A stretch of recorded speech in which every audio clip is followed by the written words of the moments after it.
con mis compañeras Patricia Pérez y Valentina Rengel, les traemos el tema de respiración celular, fermentación láctica y etanólica y células facultativas.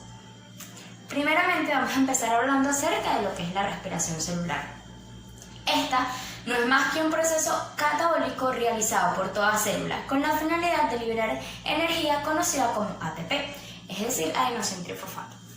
Esta energía se va a encontrar en los lípidos y proteínas que ingerimos, más sin embargo son los carbohidratos los que aportan una mayor energía, carbohidratos como la glucosa, siendo este el principal, y entonces es por medio de esta respiración celular que las enzimas que se encuentran dentro de la célula rompen esos enlaces químicos, en este caso de la glucosa, liberando su energía acumulada.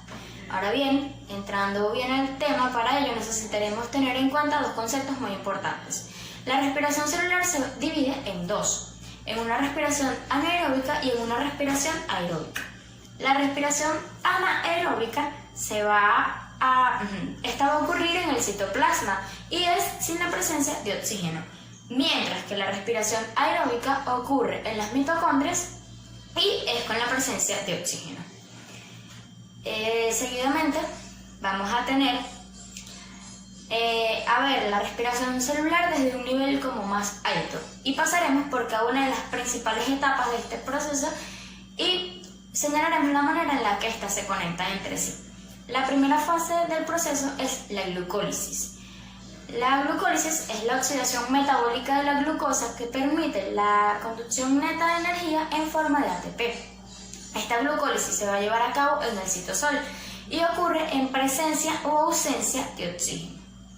Esta va a iniciar con la molécula de la glucosa y después de 10 reacciones enzimáticas vamos a obtener como un producto final 2 moléculas de piruvato, 2 NADH y 2 ATP.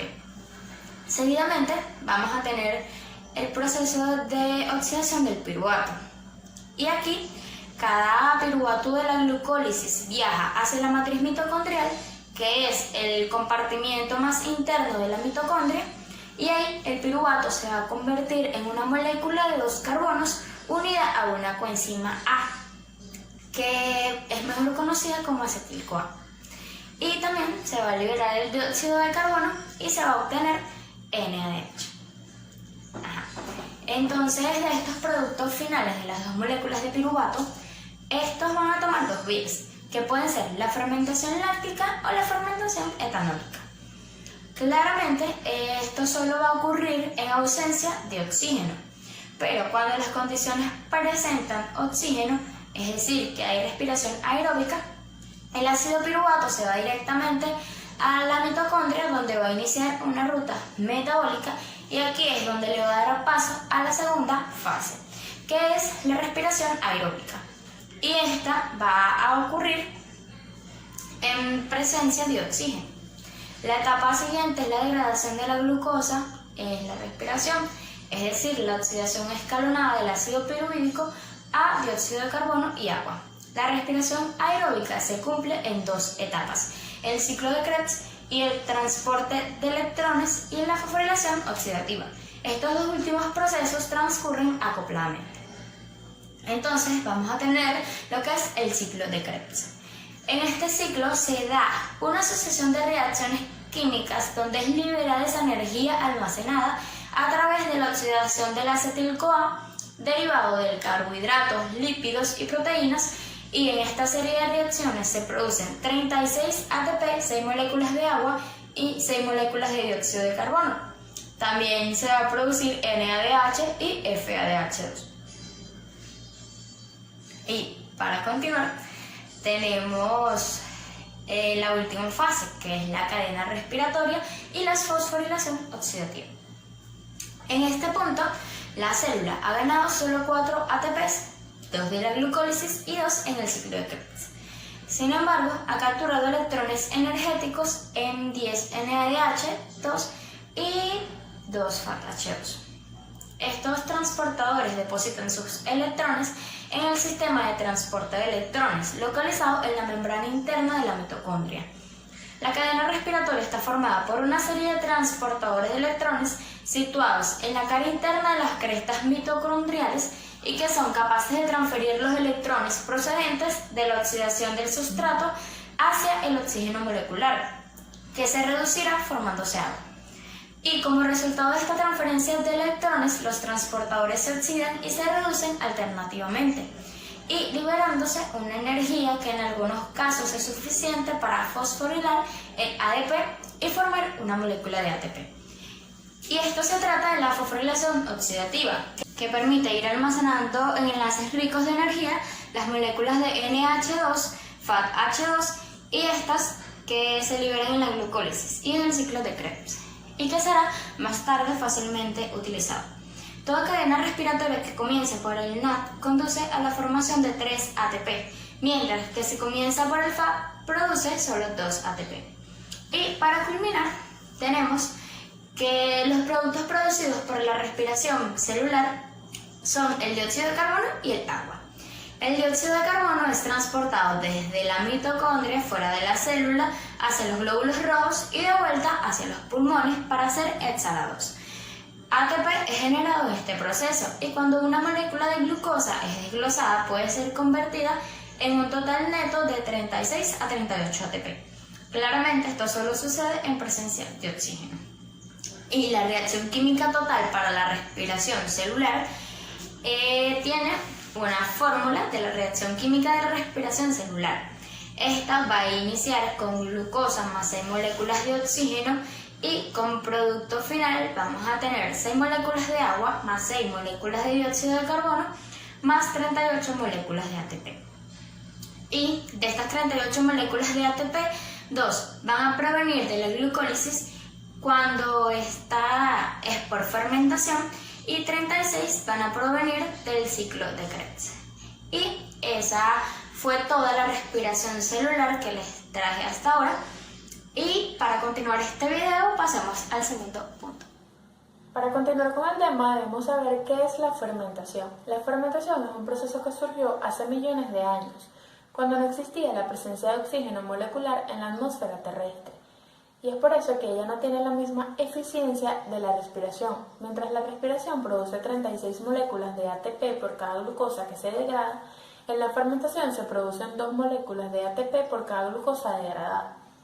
Ahora bien, la fermentación en sí es una ruta metabólica que usan los organismos anaerobios, tanto estrictos como facultativos, para degradar a la glucosa. Es importante señalar que para que el ciclo de Krebs y la cadena respiratoria funcionen correctamente es esencial la presencia del oxígeno. Por lo tanto, los organismos anaerobios no van a contar con estas rutas metabólicas. Sin embargo, ellos se van a encargar de degradar la glucosa en moléculas de piruvato, llevándola por rutas metabólicas distintas. Y es por esto que existen distintos tipos de fermentación, porque cada una va a tener un compuesto final diferente. En este video vamos a tratar 2 tipos de fermentación principales, la fermentación láctica y la fermentación alcohólica. La fermentación láctica se llama así porque su compuesto final es el ácido láctico. Se puede realizar en microorganismos que viven en la leche o en el músculo esquelético. En este proceso la glucosa va a seguir las mismas rutas de la glucólisis para producir 2 moléculas de piruvato que van a ser reducidas en ácido láctico por la oxidación de una molécula de NADH, y la enzima que va a catalizar esta reacción es la deshidrogenasa láctica. En cuanto a la fermentación alcohólica, en este proceso la glucosa se va a degradar en 2 moléculas de etanol y 2 de dióxido de carbono.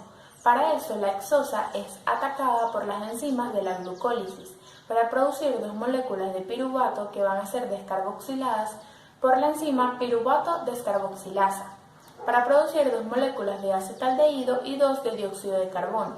Finalmente va a intervenir la enzima de deshidrogenasa alcohólica, que va a convertir el acetaldehído en 2 moléculas de etanol. Y es por eso que el aceptor final de esta fermentación es el acetaldehído. En conclusión, los aceptores finales de la fermentación láctica son el piruvato y de la fermentación alcohólica es el acetaldehído. Y ambas son rutas metabólicas que van a usar los organismos anaerobios para degradar a la glucosa de forma parecida en lo que pasa a la glucólisis. Muy bien, ahora para finalizar hablaremos sobre lo que son las células facultativas. Las células facultativas son microorganismos, generalmente bacterias, que se desarrollan tanto en la presencia como en la ausencia de oxígeno. También pueden ser llamadas anaerobios facultativos y a veces aerobios facultativos.